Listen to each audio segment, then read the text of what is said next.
Assalamualaikum warahmatullahi wabarakatuh. Perkenalkan, saya Endang Rifani, Magister Pendidikan, merupakan dosen tetap program studi bimbingan dan konseling Fakultas Keguruan dan Ilmu Pendidikan Universitas Nahdlatul Ulama Al-Ghazali Cilacap. Dengan nomor induk dosen nasional 0619069501. Pada kesempatan kali ini, saya akan menyampaikan pernyataan diri dosen unjuk kerja perguruan tinggi di bidang pengajaran yang termasuk dalam Tridharma Perguruan Tinggi sebagai syarat sertifikasi dosen gelombang 1 yang dilaksanakan oleh Kemendikti-Saintek tahun 2025. Terkait mata kuliah yang akan saya sampaikan yaitu mata kuliah konseling individual. Mata kuliah konseling individual memiliki bobot 2 SKS dengan kode 211 PSBK 23. Merupakan mata kuliah wajib bagi mahasiswa semester 5 program studi bimbingan dan konseling Fakultas Keguruan dan Ilmu Pendidikan Universitas Nahdlatul Ulama Al-Ghazali Cilacap. Adapun CPL mata kuliah konseling individual yakni CPL 1, CPL 2, CPL 6 dan CPL 10 yang telah tertuang dalam RPS dan telah tervalidasi oleh Ketua Program Studi Bimbingan dan Konseling. Berikutnya, capaian pembelajaran mata kuliah konseling individual yang diharapkan pada mata kuliah konseling individual atau disingkat dengan CPMK. Terdapat 4 CPMK. CPMK yang pertama yakni mahasiswa mampu menguasai konsep teoritis mengenai konseling individual. CPMK yang kedua, mahasiswa mampu menganalisis prosedur dan tahapan konseling individual. CPMK yang ketiga, mahasiswa mampu menguasai keterampilan dasar komunikasi konseling individual. Dan CPMK keempat, mahasiswa mampu menerapkan pendekatan dan teknik dalam konseling individual. Dalam mata kuliah konseling individual, terdapat 4 subbahasan materi. Yang pertama adalah hakikat dan konsep dasar konseling individual. Yang kedua adalah prosedur dan tahapan konseling individual. Dan yang ketiga adalah keterampilan dasar komunikasi konseling individual. Serta yang keempat adalah pendekatan dan teknik dalam konseling individual. Terdapat referensi pendukung pada mata kuliah konseling individual, yakni berupa artikel hasil penelitian dan pengabdian yang telah saya lakukan, serta referensi utama yang tertuang dalam RPS. Jumlah pertemuan pada mata kuliah konseling individual sebanyak 16 kali pertemuan. Di dalamnya terdapat pertemuan untuk menyelenggarakan ujian tengah semester pada pertemuan ke-8. Dan untuk menyelenggarakan ujian akhir semester pada pertemuan ke-16. Adapun bobot penilaian pada mata kuliah konseling individual yakni pada proses sebesar 15%, ujian tengah semester sebesar 25%, ujian akhir semester sebesar 25%, penugasan sebesar 25%, serta kehadiran sebesar 10%. Pada proses pelaksanaan mata kuliah konseling individual didukung dengan aplikasi pembelajaran berupa SIAKAD dan Edlink. Pada aplikasi SIAKAD digunakan untuk mahasiswa mengakses presensi dan juga mendownload RPS yang sudah diupload oleh dosen pengampu. Pada aplikasi Edlink dimanfaatkan oleh mahasiswa untuk pengumpulan tugas dan sampai dengan pelaksanaan kuis. Metode yang digunakan dalam proses pembelajaran konseling individual adalah berupa DIA atau Delivery, Interaction, dan Assessment. Delivery menyampaikan materi tahapan konseling individual yang didukung oleh media PowerPoint, serta platform pembelajaran SIAKAD dan Edlink. Pada proses interaction dimunculkan dengan proses interaksi antara dosen dan mahasiswa, yakni proses diskusi. Sedangkan pada proses assessment memanfaatkan media pembelajaran Edlink untuk mahasiswa mengisi kuis yang sudah disediakan. Berikut disajikan pembelajaran mata kuliah konseling individual dengan bobot 2 SKS subbahasan nomor 2 prosedur dan tahapan konseling individual dengan materi pembelajaran tahapan konseling individual pada pertemuan perkuliahan di minggu ke-4. Selamat pagi teman-teman semuanya. Pagi. Bagaimana kabarnya hari ini? Baik. Untuk pertemuan kali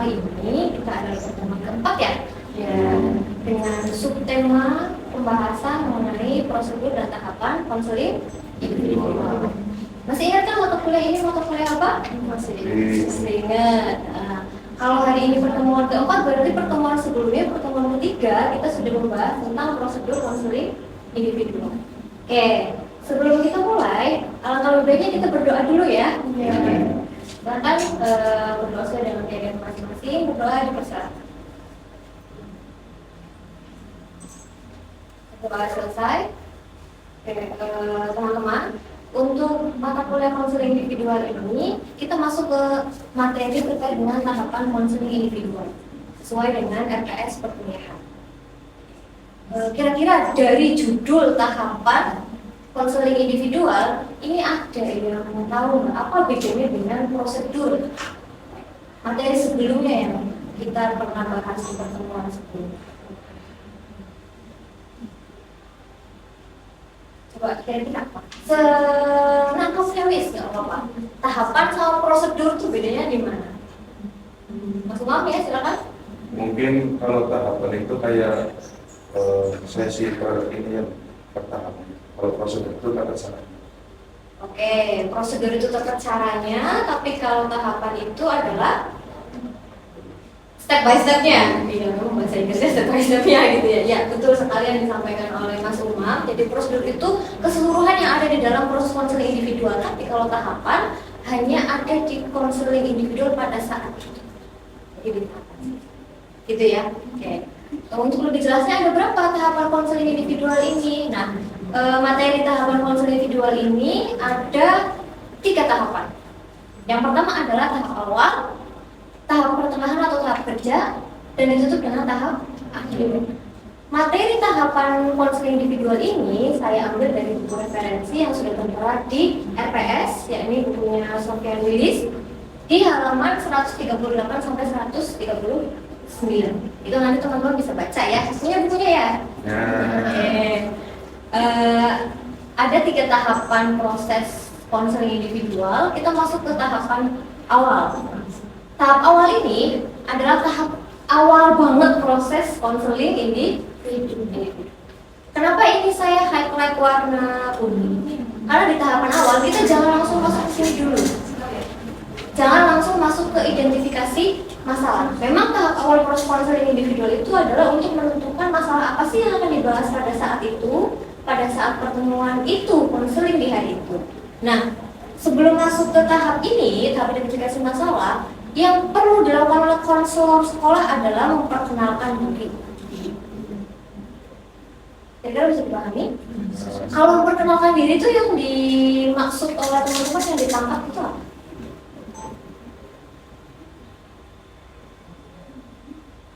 Ya, seperti perkenalan gitu.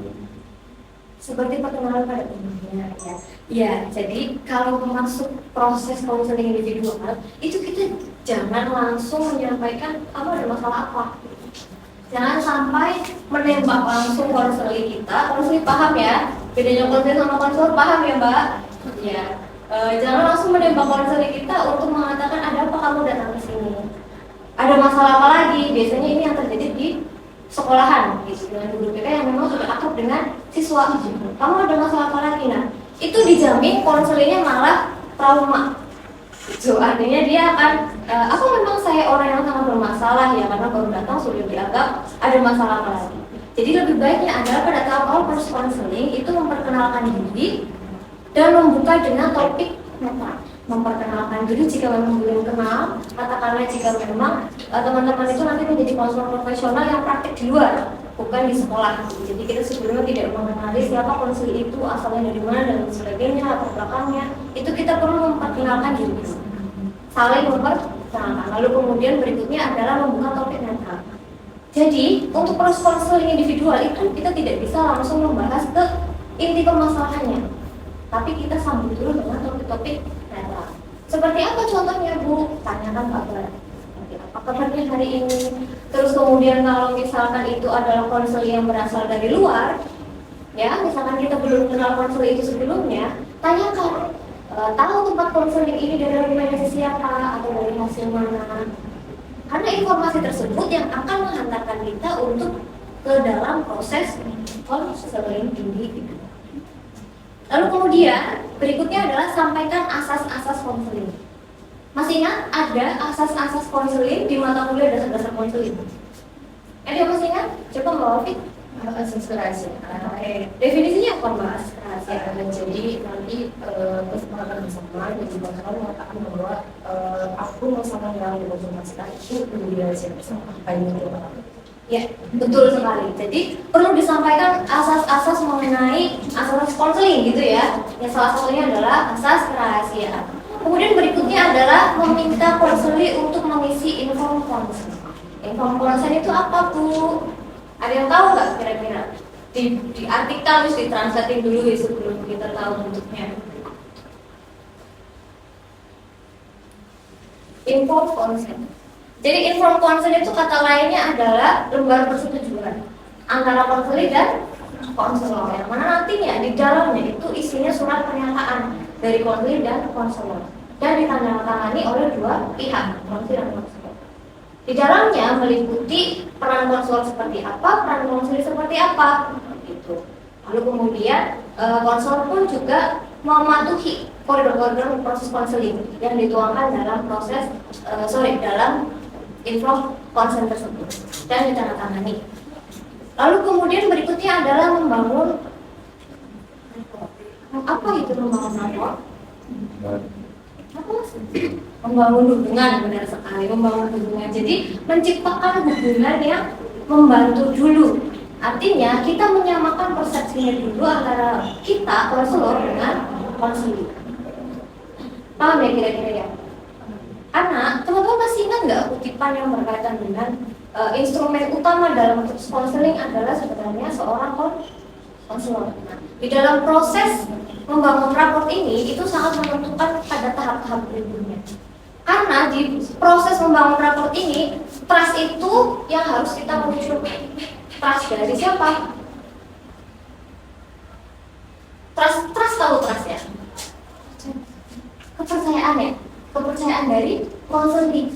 Jika kita sudah mampu membangun hubungan atau membangun raport dengan konseli sesuai dengan kaidah-kaidah konseli, itu dapat meminimalisir terjadinya proses kesalahpahaman antara konseli dan konselor.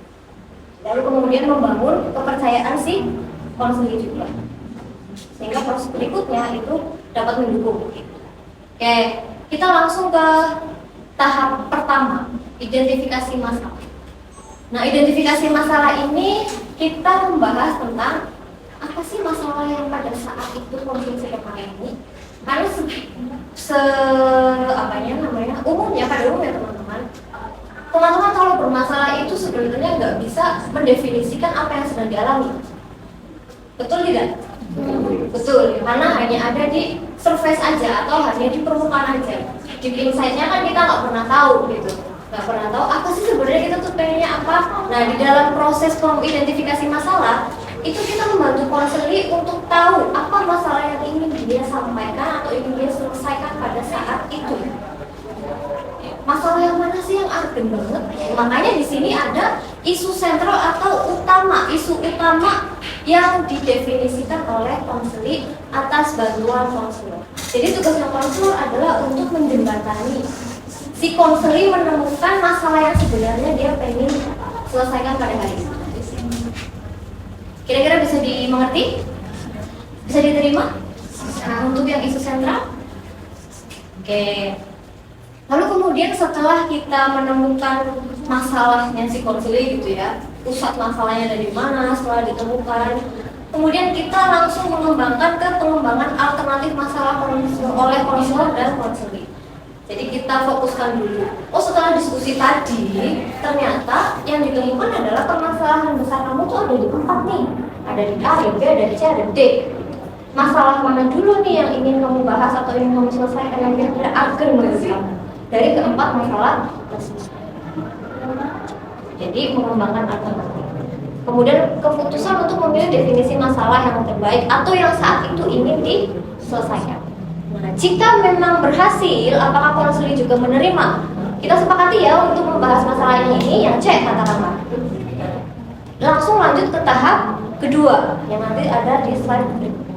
Tapi kalau misalkan konseling tidak mau menerima, enggak deh, kayaknya jangan yang itu dulu. Menurut saya nggak ada banget gitu. Misalkan nanti kita kembali lagi ke identifikasi masalah. Kira-kira dari sini dulu ada yang mau ditanyakan? Belum ada? Boleh kita next ya? Berikutnya adalah ada tahap pertengahan atau tahap. Nah, di tahap kerja ini kita sudah mulai menemukan masalah apa yang mau diselesaikan. Gitu ya, Mas? Teman-teman? Oke. Jadi mulai menemukan masalah apa yang mau diselesaikan berdasarkan kesepakatan ini tadi. Ya, kalau memang sudah iya, berarti lanjut ke sini. Nah, di sini mulai kompetensi si konselor atau kompetensi kita sebagai konselor itu digunakan. Ya memang dari awal sudah digunakan, tapi di sini memang harus ada kualitas pribadi konselor, kualitas teknik konselor juga dalam menggunakan teknik-teknik konseling. Jadi di sini sudah mulai nih kita memandang masalah konseling itu berdasarkan pendekatan teori apa yang akan kita gunakan. Kan teman-teman sudah mendapatkan teori dan teknik konselingnya di semester sebelumnya. Dari pendekatan apa masalah itu yang akan kita selesaikan atau akan dibahas dalam pertemuan konseling individual hari ini bersama dengan konselor. Tentunya keberhasilan proses kedua ini bergantung dari kerjasama antara konselor dan konselor. Setuju gak kalau saya mengatakan bergantung juga dari jam terbangnya konselor? Kenapa Mas Leo setujunya? Karena banyaknya pengalaman yang Banyaknya pengalaman yang didapatkan oleh konselor gitu ya, sehingga itu bisa menjadikan referensi rujukan untuk bagaimana dia menentukan permasalahan si konseling gitu ya. Oke, ya. Lalu kemudian kualitas pribadi konselor di sini. Itu kan kualitas pribadi konselor termasuknya tadi salah satunya adalah jam terbang. Kualitas pribadi konselor itu ada apa aja ya? Dia masih ingat nggak? Itu ada di psikologi konseling.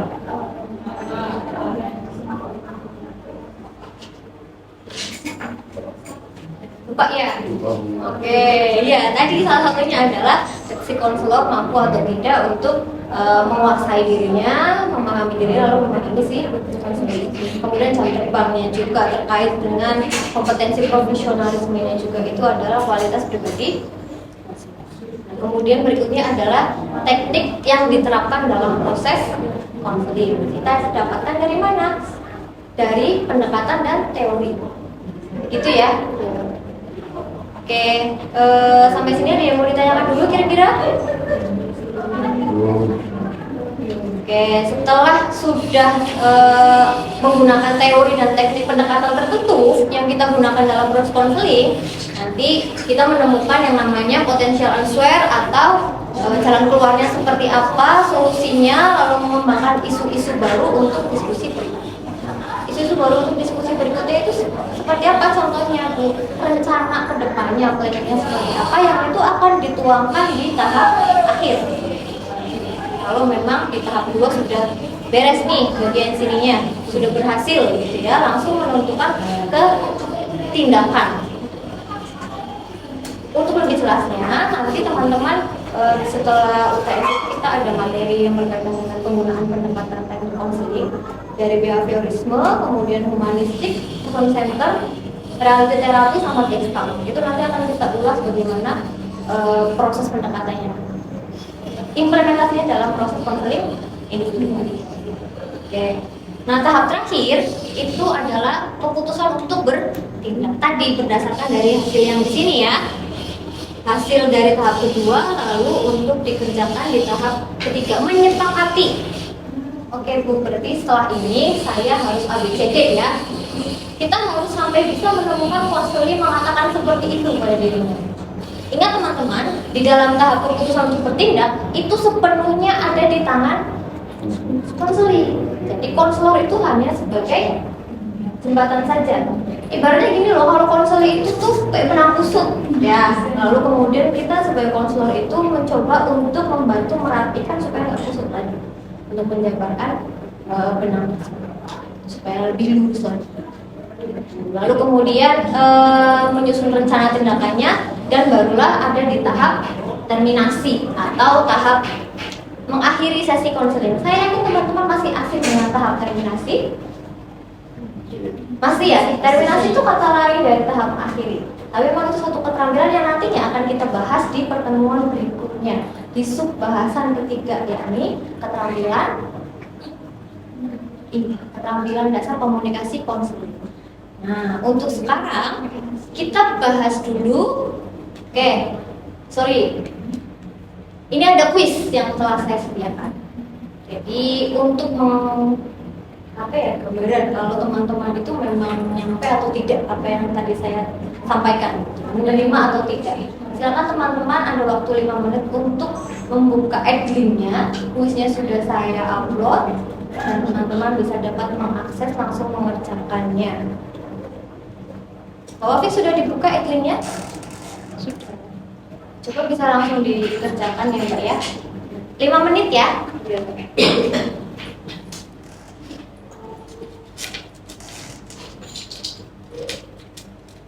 Sudah mengerjakan kuisnya di Adling?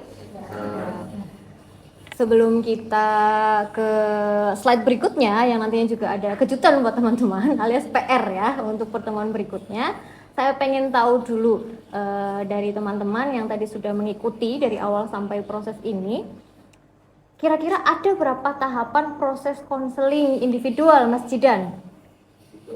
Ada 3, apa saja Mas? Oke, betul nggak Mbak Syifa?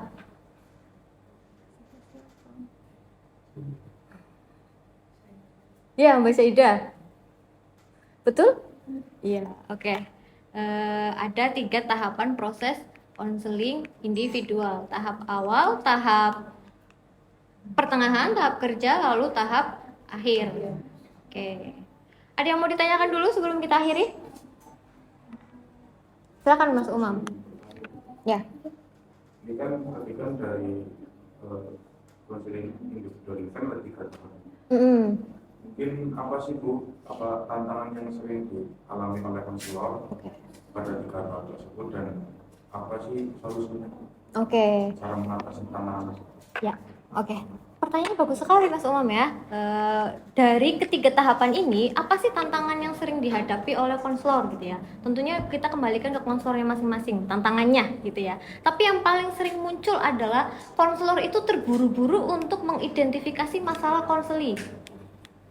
Artinya di tahap ini, di membangun raport ini belum terbentuk, dia sudah pengennya, ayolah selesaikan masalahnya. Itu adalah tantangan dari internalnya si konselor gitu. Atau konselor itu bisa juga merasa, oh karena dia jam terbangnya udah tinggi nih, tadi yang kita bahas ya jam terbang. Lalu kemudian kalau masalah seperti ini bisa nih dengan dikeluarkan cara yang sama dengan konseling saya sebelumnya, menggampangkan dan menyepelekan si permasalahan konseling. Itu yang sering menghambat proses konseling. Karena ingat, proses konseling itu keberhasilannya adalah kita memenangkan si konseling, bukan memenangkan konselor. Gitu ya kalau dalam psikologi konseling kan ya. Masih ingat? Jadi kita menangkan dulu konselingnya, kita nyamankan dulu, lalu mana masalah yang mau dibahas, dan jangan terburu-buru untuk menilai atau mempersepsikan si konseling. Karena kadang tuh biasnya di sana, itu yang menjadi tantangan besar, sehingga nanti akan berdampak sampai dengan tahap akhir. Karena bisa saja masalah yang dipilih itu bukan masalah yang sebenarnya ingin diselesaikan oleh konseling, tapi karena ada intervensi dari konselor gitu ya, masalah ini ya Mbak, kamu di sini ya gitu. Itu yang bisa membuat konselor dan konseli tidak maksimal dalam proses konselingnya. Gitu. Kira-kira terjawab, Mas Umam? Oke, kita langsung ke PR ya. Untuk tugas berikutnya, itu ada tugas kelompok di pertemuan selanjutnya, karena kita akan membahas tentang keterampilan konseling, keterampilan komunikasi konseling, yang dibagi menjadi 3 pertemuan ya. Ini ada artikel yang bisa teman-teman unduh di Adling, sudah saya upload di Adling, dan juga untuk instruksi lengkapnya ada di Adling. Walaupun ini judulnya pelatihan peer counseling bagi siswa SMA Bakti, peer counseling ini adalah proses counseling antar teman sebaya. Tapi di dalamnya itu ada keterampilan komunikasi counseling yang bisa kita gunakan untuk proses bahan pertemuan selanjutnya. Gitu. Jadi yang akan kita bahas di pertemuan selanjutnya, 3 pertemuan berikutnya itu ada keterampilan konseling yang di dalam peer counseling. Salah satunya. Gitu ya. Gitu. Silakan untuk artikelnya bisa di download di sana, kemudian instruksi lengkapnya juga ada di Edlink, teman-teman mengakses Edlinknya. Lalu untuk presensinya, teman-teman bisa melaksanakan presensi secara manual melalui SIAKAD. Silakan di presensi melalui SIAKAD. Sepertinya hari ini semuanya datang ya?